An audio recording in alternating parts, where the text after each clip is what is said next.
A senior U.S. official says top Trump advisor Stephen Miller engineered and directed the massive DHS overhaul we've seen this week.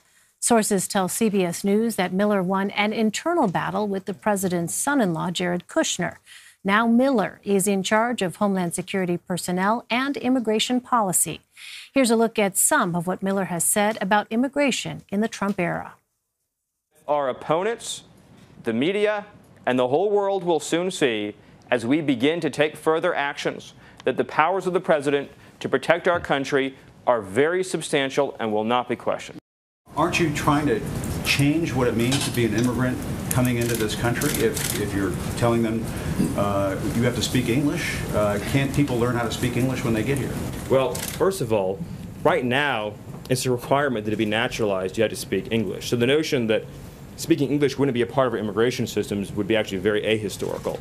Secondly, I don't want to get off into a whole thing about history here, but the Statue of Liberty is a symbol of liberty enlightening the world. It's a symbol of American liberty lighting the world. The poem that you're referring to was added later. This is a very fundamental issue. At stake is the question of whether or not the United States remains a sovereign country, whether or not we can establish and enforce rules for entrance into our country.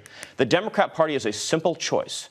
They can either choose to fight for America's working class or to promote illegal immigration. You can't do both. And as staff writer for The Atlantic, McKay Coppins wrote in The Atlantic last year, Stephen Miller may have been able to hang on to his White House job because of his role as the president's, quote, right-hand troll. I asked him what he meant by that. Stephen Miller spends a lot of time behind the scenes, but he is intricately involved in shaping the president's message, writing the president's speeches, and in advising and kind of planning a lot of the big policy rollouts in this White House. And what is clear from my reporting, both spending time talking to him and talking to people who have known him throughout his life, is that he has always kind of calibrated his arguments to agitate rather than persuade. Everything he does in this White House seems designed to kind of elicit a strong and often hostile reaction from the president's opponents, and that's kind of been one of the dynamics that has defined this presidency. And you write that Stephen Miller's trolling tendencies go back to his time in college and even high school. Did he say how that started? Mm-hmm.